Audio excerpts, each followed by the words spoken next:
Hello बच्चों। हमारा प्रश्न दिया हुआ है निम्नलिखित चार यौगिक में पहला है फेनॉल, दूसरा है मेथिल फिनॉल, तीसरा है मेटा नाइट्रोफिनॉल, चौथा है पैरा नाइट्रोफिनॉल। अम्लीयता का सही क्रम है।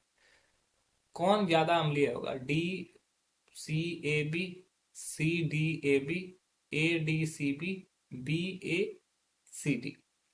तो हम लोग को यहाँ पे मुख्य अवधारणा में समझना होगा कि चार यौगिक क्या हैं और उसके क्या सूत्र होते हैं, वो कैसा दिखता है और वो कौन सा प्रभाव दिखाता है। तो अगर हम मुख्य अवधारणा की बात करें तो हम लोग को यहाँ पे जानना है अम्लीयता के बारे में। अम्लीयता किस पर डिपेंड करेगा? तो अगर अम्लीयता के बारे में बात करें तो अम्लीयता जो होता है वो सीधा समानुपाती होता है संगत ऋणायन के अस्थायित्व पे। ठीक है, ऋणायन की वजह से अस्थायित्व जो आएगा उस पे। और अम्लीयता सीधा समानुपाती होता है माइनस आई प्रभाव तथा माइनस एम प्रभाव के। ठीक है, ये जो संगत ऋणायन का अस्थायित्व होता है वो डायरेक्टली प्रोपोर्शनल होगा माइनस आई प्रभाव और माइनस एम प्रभाव के। और व्युत्क्रमानुपाती होता है प्लस आई प्रभाव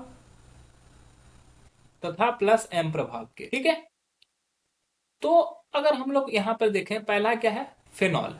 पहला यौगिक जो लिया गया है वो लिया गया है फिनॉल। फिनॉल क्या होता है? ये बेंजीन रिंग में अगर OH जुड़ा हुआ तो ये फिनॉल है। तो ये जब अम्लीयता दिखाएगा तो ये H प्लस आयन करने के बाद ये O माइनस में जुड़ेगा। तो यहां पर कोई प्रभाव तो नहीं दिखता है, कोई प्रभाव नहीं है, लेकिन ये H प्लस आयन डोनेट करता है तो इसीलिए अम्लीय में होगा। ठीक है, दूसरा है, अगर दूसरे की बात करें मेथिल फिनॉल। तो मेथिल फिनॉल मतलब कि फिनॉल में कहीं पर भी CH3 जुड़ा हुआ है। मान लो ये OH, ये फिनॉल हो गया और उसमें CH3 जुड़ा हुआ है। तो ये CH3 की वजह से क्या होगा? ये CH3 आई प्रभाव को, प्लस आई प्रभाव को बढ़ाएगा, प्लस आई प्रभाव देगा। तो प्लस आई प्रभाव देने से क्या होगा कि ये जब इस तरह से बनेगा O माइनस और यहाँ पर CH3 जुड़ा हुआ है, तो ये क्या होगा कि अस्थायित्व को घटाएगा। अस्थायित्व प्लस आई क्या करेगा? अस्थायित्व को घटाएगा। अगर अस्थायित्व घटेगा तो कम अम्लीय होगा।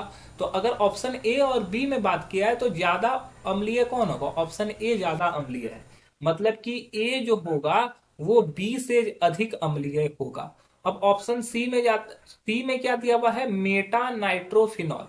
तो मेटा नाइट्रोफिनॉल को कैसे समझते हैं? मेटा नाइट्रोफिनॉल, ठीक है, मेटा नाइट्रोफिनॉल।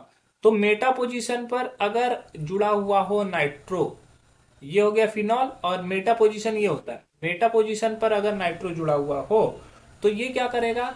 ये जब रिएक्शन करेगा H प्लस आयन डोनेट करेगा तो ये O माइनस और ये NO2 प्लस, ये NO2 की वजह से क्या होता है? माइनस आई प्रभाव होता है। माइनस आई प्रभाव बढ़ेगा। माइनस आई प्रभाव अगर बढ़ेगा तो ये अस्थायित्व को बढ़ा देगा। ये क्या करेगा? अस्थायित्व को बढ़ा देगा।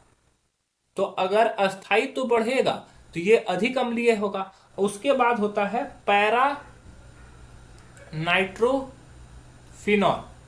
ये पैरा पोजीशन पर रहेगा। तो ये हमारा फिनॉल हो गया, ये OH, और यहां पर जब नाइट्रो ग्रुप मौजूद हो तो उसको बोलते हैं पैरा नाइट्रोफिनॉल। तो ये क्या करेगा? ये जब O माइनस डोनेट करेगा तो ये नाइट्रोफिनॉल क्या करेगा? ये दो तरह के प्रभाव को लाएगा। माइनस एम प्रभाव को भी लाएगा और माइनस आई प्रभाव को भी लाएगा। तो यहाँ पे दो दो प्रभाव लगेगा। तो दो प्रभाव की वजह से ये अस्थायित्व सबसे अधिक होगा। अस्थायित्व सबसे अधिक होगा, और सबसे अधिक अस्थायित्व होगा तो क्या होगा? ये अम्लीयता भी अधिक होगी। अम्लीयता भी अधिक होगी। अम्लीयता भी यहां पर क्या अधिक होगी?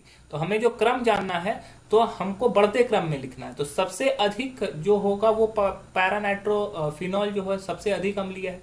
और सबसे कम अम्लीय क्या है? सबसे कम अम्लीय की अगर बात करें तो वो सबसे कम अम्लीय है हमारा ऑप्शन ए, मतलब सॉरी ऑप्शन बी, जो कि होता है मेथिल फिनॉल। तो हम लोग लिख सकते हैं, पहला हो गया मेथिल फिनॉल। मेथिल फिनॉल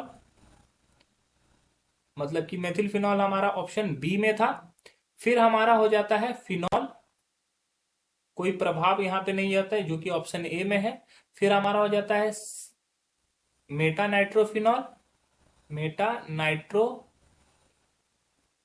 जो कि ऑप्शन सी में है। और सबसे आखिरी में हो जाएगा पैरा नाइट्रोफिनॉल जो कि ऑप्शन डी में। तो जो सही क्रम बनेगा वो बनेगा बी ए सी डी।